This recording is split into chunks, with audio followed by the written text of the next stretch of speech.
nanti komposisinya adalah satu striker, ya harus dibilang Jens Raven lah pemain yang paling pas untuk menempati posisi itu. Nah, ini yang menarik. Di komposisi 34 pemain yang dibawa ke TC, ada striker selain Jens Raven, ada Osman Kamara, ada juga Arkan Kaka. Dan juga Labib, seberapa besar peluang kita untuk bisa lolos di Piala Asia U20 dengan komposisi yang ada dan di bawah naungan Coach Indra Syafri?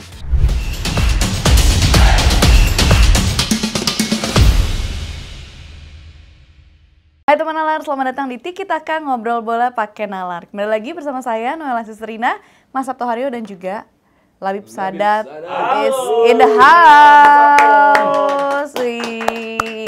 Hari ini kalau di episode sebelumnya kita sudah bahas yang hangat dan panas ya, Mas Sabto dan juga Labib. Hari ini kita akan membahas bagaimana Indonesia Timnas U20 yang akan berpartisipasi dalam Piala Asia U20 tahun 2025 yang akan diadakan di China dari tanggal 12 Februari hingga 1 Maret nanti tahun ini ya, karena kita udah ada di tahun 2025. Di bawah asuhan pelatih Indra Syafri, Indonesia berada di grup C barengan sama Uzbekistan, Iran, dan juga Yaman. Ini kita akan bahas-bahas kupas tuntas mengenai Piala Asia U20 2025. Kita mungkin lihat dulu dari beberapa pemain dulu ya. Ini di daftar pemain yang dirilis oleh Timnas Indonesia melalui akun Instagramnya, ada beberapa nama pemain yang bermain di liga luar seperti Matthew Baker yang bermain di Melbourne City FC, ada juga Marcelinus Amaola yang bermain di UD Logroñés, ada Welber Jardim di Sao Paulo, Timothy Baker di Barondara Eagles FC, Jens Raven di Dondre. Bagaimana melihat kualitas para pemain yang bermain di luar ini? Ada nama-nama yang cukup, nggak baru juga sih, cuman mungkin kita banyak teman-teman mungkin ada yang belum terlalu familiar. Ya, kayaknya kita selalu terfokus pada round 3 terus, sehingga kayaknya nggak adil gitu ya. Kayaknya kita melupakan U20 ini Piala Asia juga loh. Iya. Tampil di Piala Asia yang sebelumnya yang tadinya menuju Piala Dunia U20 ya. Iya. Dibawa oleh Sinteyong di Uzbekistan. Kita di grup maut juga ya. Sama ada Uzbekistan juga, ada Irak, ada Yaman, ada Suriah. Oh, Syria ya. Syria Kita menang lawan Syria, kita kalah sama Irak dan imbang sama Uzbekistan ya. Jadi kita nggak bisa lolos.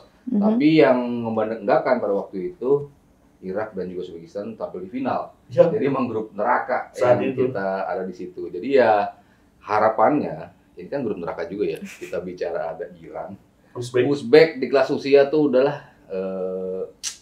apotek tutup ya. Nggak ada obeng.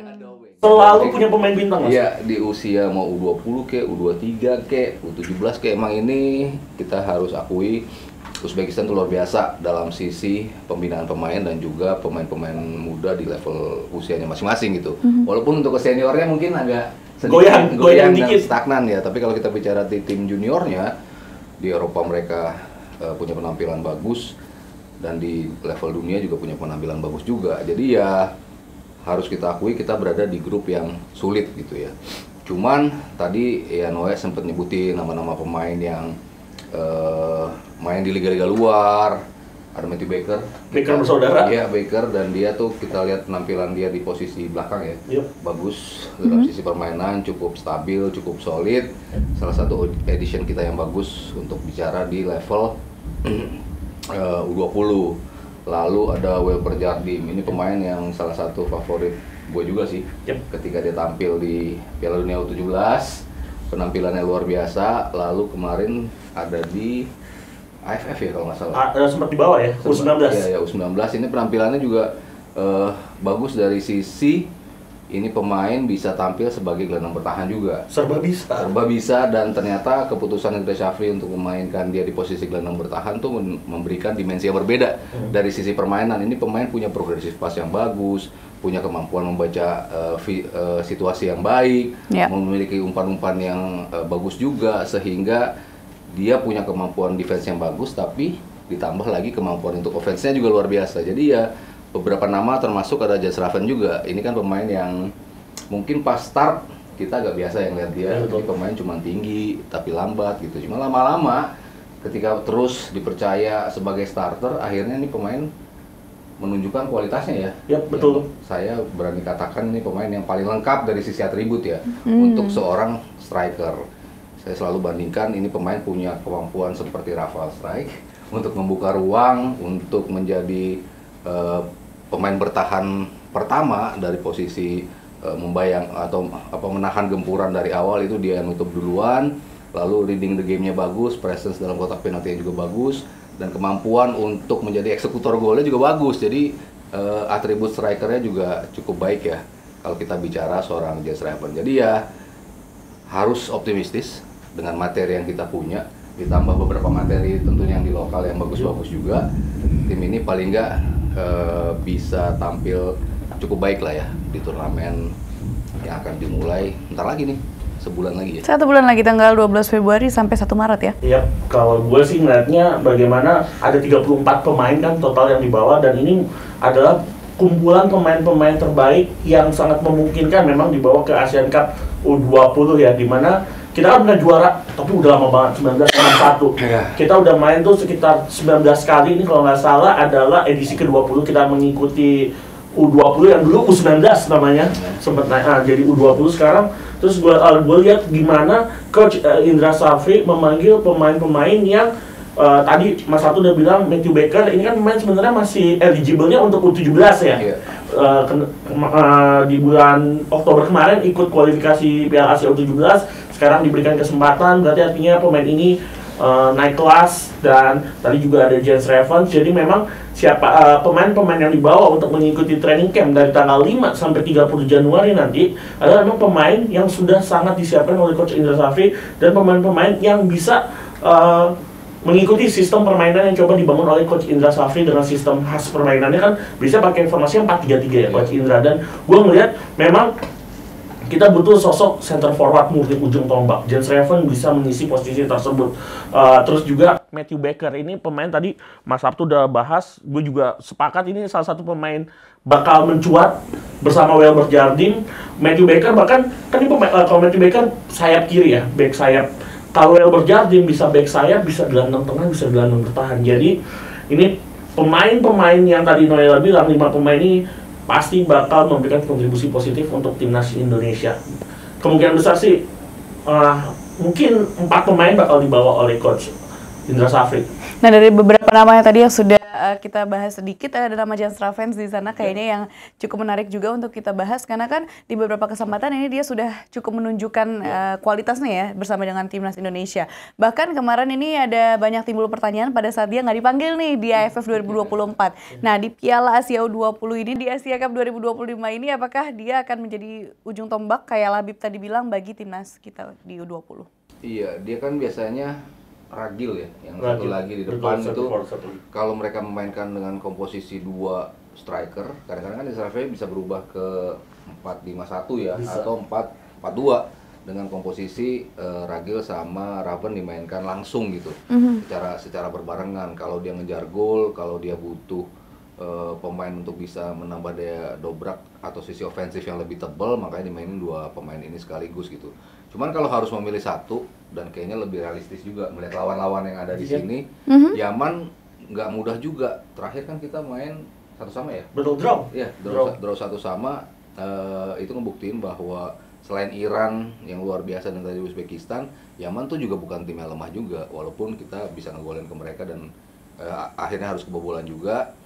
Sehingga kayaknya bakal dengan 1 striker doang. Kalau 1 striker doang kayaknya ya tadi yang gue bilang, Jens Raven ini pemain yang paling pas ya untuk memainkan posisi itu, karena atribut yang gue sebutin tadi sebelumnya yang sangat lengkap dan bisa mengerti game involvement untuk menjadi pemain yang bisa membantu serangan dan juga bertahan.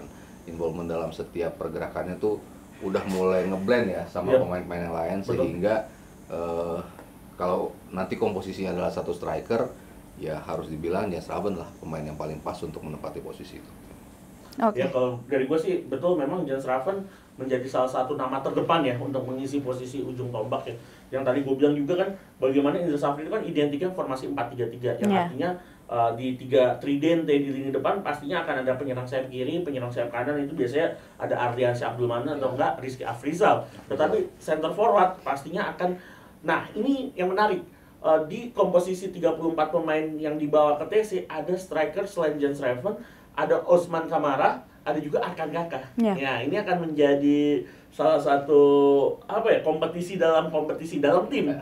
Akan mencari siapa center forward terbaik, tetapi memang harus diakui ya, melihat bagaimana perkembangan Jens Raven. Kita tahu dulu Jens Raven masih dianggapnya belum layak dalam tanda kutip, tetapi setelah waktu yang berbicara bagaimana dia beradaptasi dengan permainan bola di Indonesia, bagaimana dia mencoba approach dengan budaya di Indonesia, budaya sepak bola ya terutama, akhirnya Jens Raven menemukan peaknya untuk bermain lebih baik, dan memang pilihan menaruh Jens Raven Wow. boleh. Wow. Lucu ya. Peak performance akhirnya didapatkan kan sama Jens Raven. Jadi tetap Jens Raven juga harus menunjukkan kualitasnya, walaupun banyak yang mengatakan Jens Raven akan menjadi center forward utamanya Coach Indra Safri, tapi harus diingat masih ada Arkan Kaka, masih ada Osman Kamara yang siap menggantikan posisi Jens Raven jika Jens Raven tidak tampil optimal nantinya. Kadek Ariel, Betul. ada Donitri Pamungkas, Wow. favoritnya Mas Sabto juga Labib, ini pasti ya, dan juga Arkan Kakak yang tadi Labib udah sebut. Nah, apakah mereka bertiga ini ya dipastikan dapat menjadi pemain utama lah dibilang di Piala Asia nanti? Kalau dua pemain yang disebut pertama sama Noe jelas sih kayaknya. Kesuksesan mereka untuk meloloskan ke Piala Asia U20, lagi-lagi kesuksesan mereka ketika juara AFF U19 itu ngebuktiin bahwa mereka memang punya potensi yang bagus ya. Kalau kita bicara di ajang turnamen, Donitri terbukti sebagai pemain terbaik, Kadek Arel lagi-lagi membuktikan sebagai pemain yang bertahan, cukup solid dalam bertahan, dan juga punya ability untuk mencetak gol dalam situasi bola mati. Dia mencetak cukup banyak gol bareng sama Iqbal. Betul. Di posisi sepak pojok. Ini kalau kita deadlock, kita tidak bisa mencetak gol dalam open play, artinya kita butuh kemampuan untuk bisa mencetak gol lewat set piece. Dan Indra Syafri salah satu jagoannya ya. Kalau kita bicara set piece, dulu kan selalu dia bilang, saya dikritik mulu nih, bikin gol cuman dari counter attack dan juga set piece gitu. Tapi gol tetap gol. Kalau works, why not? Dan works kenapa enggak? Itu yang menjadi pertanyaan juga dari Indra Syafri kan pada waktu itu di sini juga ya. Dia bilang kalau itu works kenapa enggak saya teruskan? Yes. Dan ya semoga nanti di Piala Asia masih dijalankan juga strategi ini, terutama ketika kita sulit untuk cetak gol lewat sisi open play. Ya kalau gue sih melihatnya betul apa kata Mas Sabto tadi, kalau Kadek Arel dan juga Donitri Pamungkas kalau boleh bilang presentasinya mungkin di atas 90%. Tidak hanya dibawa oleh Coach Indra sebagai tim utama, mungkin 23 pemain utama yang berangkat ke Shenzhen, China nanti di bulan Februari, tetapi kemungkinan bisa menjadi pemain inti karena memang sejak AFF U19, kualifikasi dan lain-lainnya, mereka tampil sangat luar biasa. Mereka bisa memberikan kontribusi-kontribusinya setiap pertandingan. Doni yang tampil luar biasa. Mungkin gelar dia sebagai MVP itu cuma legasi doang, tetapi secara keseluruhan permainannya Doni, dia itu adalah puzzle penting, integral penting dari tim Indra Safri. Kadek Arel kita tahu kemarin di Asian Championship 2024 top skornya Indonesia, bisa dikatakan salah satu pencetak gol juga dari bola-bola mati yang menjadi andalan. Tingginya luar biasa, 184 cm. Menurut gue di usia untuk pemain-pemain Asia ini bisa banget untuk melawan pemain-pemain tinggi dari Iran dan Uzbek yang kita tahu juga punya postur tubuh yang cukup tinggi. Tapi untuk Arkan Kakak menurut gue harus kerja keras pemain ini. Jadi untuk dua nama pertama, Kadek Arel dan Donitri Pamungkas tidak diragukan. Arkan Kakak masih harus bekerja lebih keras lagi. Oke, pertanyaan $1 untuk Mas Sabto dan juga Labib. Seberapa besar peluang kita untuk bisa lolos di Piala Asia U20 dengan komposisi yang ada dan di bawah naungan Coach Indra Syafri? Iya, kalau lolos semifinal berarti ke Piala Dunia ya. Betul, empat besar. Artinya semifinal kita pasti lolos ke Santiago ya, Mas? Santiago Bernabeu. Santiago Chile. Dua kali lucu banget. Boleh. Ya, dari sisi grup tadi kita bilang di awal, ini bukan grup yang enteng, grup yang sulit bahkan, karena di situ ada Uzbekistan dan juga Iran. Ini dua tim physical appearance mereka luar biasa. Body balance-nya rata-rata pemainnya bagus, ball handling-nya juga individual skill-nya bagus-bagus, sehingga merebut 1 poin dari mereka tuh sulit. tapi bisa dibilang realistis. Realistis. Bisa dibilang target yang cukup realistis walaupun ya nggak mudah juga ya, Noe. Karena ya tadi saya bilang ini tim yang luar biasa lah dari sisi kualitas individu ataupun overall secara tim. Menang lawan Yaman harusnya bisa ya. Bisa Kita ambil di situ sehingga 5 poin misalnya kita menang dan juga 2 seri ya. Iya. Itu bisa lolos ke babak berikut. Harapannya sih itu ya. Harapannya. Semoga. Semoga. Start pertama lawan Uzbek dulu ya. Lawan Iran. Uzbek, Iran, Yaman. Baru tadi Yaman ya. Moga-moga menangnya di pertandingan terakhir dan kita lolos ya. Harapannya kita seperti berharap paling nggak pastinya. kita lolos grup dulu. Baru nanti kita bicara di quarter Final. dan juga Berarti posisi seenggaknya final. di fase grup lolos dulu ya Mas ya? Ya, ya. Betul. Kalau gue sih ngeliatnya, gue percaya magisnya Indra Safri gue untuk menangani tim muda. Dia Oke. selalu ada caranya. Dia punya klinik dalam tanda kutip bagaimana ngebawa tim ini jauh. Walaupun secara permainan sepak bola benar kata Mas Sabtu bilang, dia punya kelebihan di bola-bola set piece. Set Itu menjadi piece. salah satu kelebihannya. Terus juga bola-bola kedua, second ball-nya dia luar biasa. Sama bola cutback-cutbacknya dia yang menjadi andalan, penyerang sayap maju, terus ngasih cutback, second line maju. Itu salah satu ciri khas permainannya dari Coach Indra Safri sejak eranya Evan Dimas ya. Jadi kalau melihat bagaimana presentasi Indonesia lolos, mungkin bisa berhitung dalam artian kita juga di Piala Asia U23 tahun 2024 kan kita nggak diunggulin di grup itu juga lumayan berat saat itu. Australia, Jordan. Jordan itu 2 tim yang tadi kita pikir nggak bakal menang ya. Betul, kita menang satu aja bagus. Malah dua-duanya menang gitu. Iya, lawan Qatar Iya. kita bisa ngasih perlawanan luar biasa. Mungkin Indra Safri akan memilih Yaman mungkin 3 poin, memilih salah satu di antara Uzbek dan juga Iran akan all in mainnya. Jadi mungkin menurut gua kalau gua 6 poin kita lolos runner up. Oke. Yang pastinya juga kita sebagai supporter selalu mendukung ya. Pasti, Siapapun pastinya. pelatihnya, siapapun pemainnya, apapun formasinya, Indonesia Garuda di dadaku. Nah, di sini nggak ada sih. Di sini ada masalah. Labib doang yang ada. Garuda di dadanya. Boleh. 3 kali lucu. Ada di sini juga. Di Boleh. sini Garuda di dadaku. Pokoknya kita pastinya selalu support timnas Yap. Indonesia di kelompok usia ataupun di kelompok senior. Kita selalu dukung. Diulang mulu gue ngomong. Indonesianya doang, support dan dukung. Jangan dimasukin ya. Jangan repetisi ya. Gue kayak ngomong kayak which is adalah which is yang mana. Oke teman.